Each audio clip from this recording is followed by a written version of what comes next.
Praise the Lord, brothers and sisters. இன்னைக்கு நம்ம Bible study together டே 42, 43, 44 மூணுமே பார்த்துடலாம்.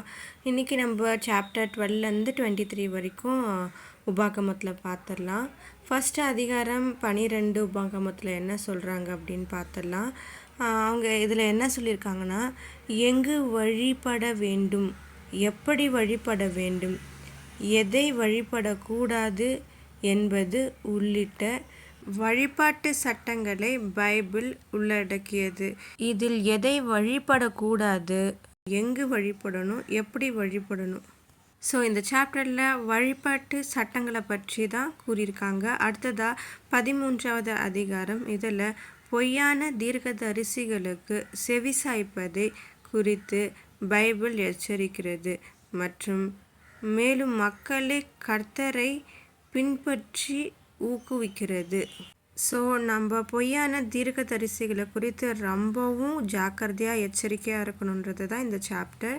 14வது அதிகாரத்தில் என்ன சொல்லியிருக்காங்கன்னா, இஸ்ரவேலர்கள் என்ன சாப்பிடலாம், பிறகு தசம பாகம் எப்படி கொடுக்க வேண்டும், அடுத்ததாக லேவியர், அந்நியர், அனாதை மற்றும் விதவையை எப்படி நடத்த வேண்டும் என்பது பற்றிய வழிமுறைகள் பைபிளில் உள்ளன.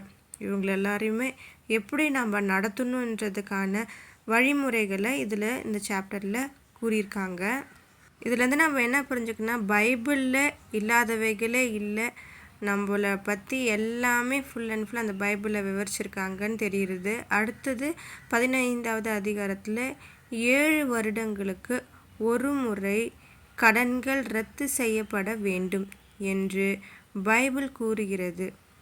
பின்பு மக்கள் ஏழைகளுக்கு தாராளமாக நடந்து கொள்ள வேண்டும் என்றும், பிறகு 6 ஆண்டுகளுக்கு பிறகு வேலைக்காரர்கள் விடுவிக்கப்பட வேண்டும் என்றும் அது கூறுகிறது. எல்லார மேலேயுமே ஆண்டவர் இரக்கமாக இருக்காருங்க, இதை நம்ம புரிஞ்சுக்கொள்ளணும். அடுத்தபடியாக டே 43 16 to 19 வரைக்கும் இருக்குது. அடுத்தது அந்த சாப்டரில் 16 என்ன சொல்லுதுன்னு நம்ம பார்த்துடலாம். பைபிள் பஸ்கா பண்டிகை மற்றும் அறுவடை பண்டிகை மற்றும் கூடார பண்டிகை ஆகியவற்றை கொண்டாடுவது பற்றியது.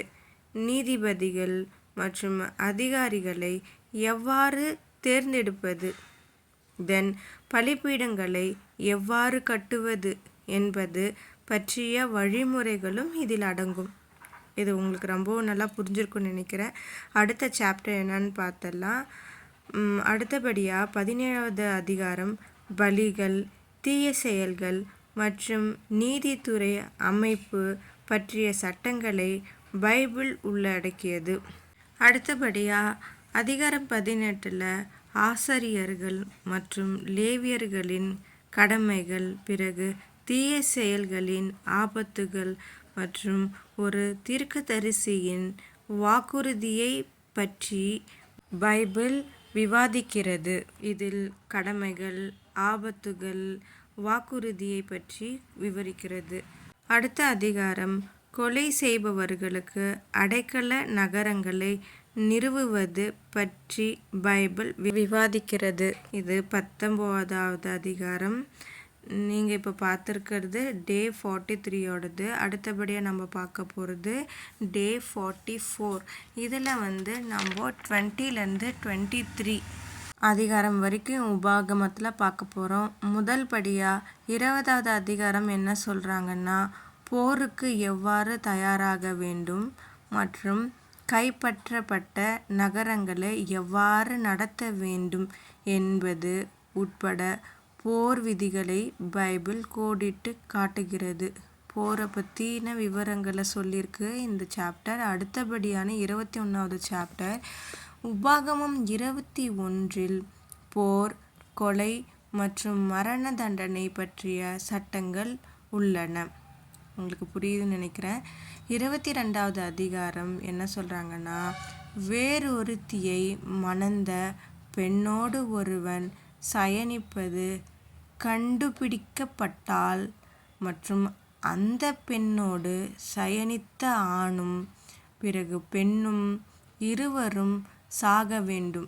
மற்றும் இப்படியே இஸ்ரவேலிலிருந்து தீமையை துடைக்க வேண்டும்.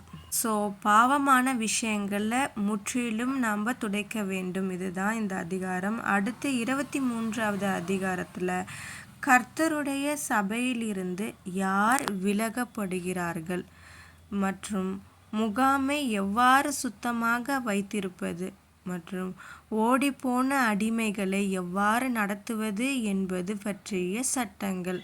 ஸோ நீங்கள் இது வரைக்கும் பார்த்ததில் என்னெல்லாம் சொல்லியிருக்காங்கன்னா, எங்கு எப்படி வழிபட வேண்டும், எதை வழிபடக்கூடாது அதை பற்றியும், பொய்யான தீர்க்கதரிசிகளை பற்றியும், என்ன சாப்பிடலாம், லேவியர், அந்நியர், அனாதை, விதவைகளை எப்படி நடத்த வேணும் அப்படின்றத பற்றியும், 7 வருடங்களுக்கு ஒரு முறை கடன் ரத்து செய்யணும், 6 வருடங்களுக்கு பிறகு வேலைக்காரர்கள் விடுவிக்கப்பட வேண்டும் என்பது பற்றியும், பஸ்கா பண்டிகை, நீதிபதிகள் மற்றும் அதிகாரிகளை தேர்ந்தெடுப்பது, நீதித்துறை அமைப்பு பற்றி, தீர்க்கதரிசியின் வாக்குறுதியை பற்றியும் கூறுகிறது. பிறகு போர், தண்டனை பற்றியது, தீமையை துடைக்க வேண்டும் அதை பற்றியதையும், ஓடிப்போன அடிமைகளை எவ்வாறு நடத்துவது பற்றியும் இந்த அதிகாரங்கள் சொல்லுது.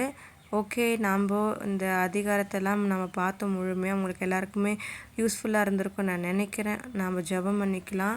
அப்பா இயேசுவே, எங்கள் அனைவரையும் நினைவில் கொள்ளும் என் தேவனே, உமக்கு கோடான கோடி நன்றிகள் இயேசுவே. நாங்களும் உங்கள் மீது நினைவாக இருக்க கிருபை செய்யுங்க இயேசுவே. ஆமேன். ஓகே பிரதர்ஸ் அண்ட் சிஸ்டர், நம்ம அடுத்த வீடியோவில் பார்க்கலாம். Subscribe my channel.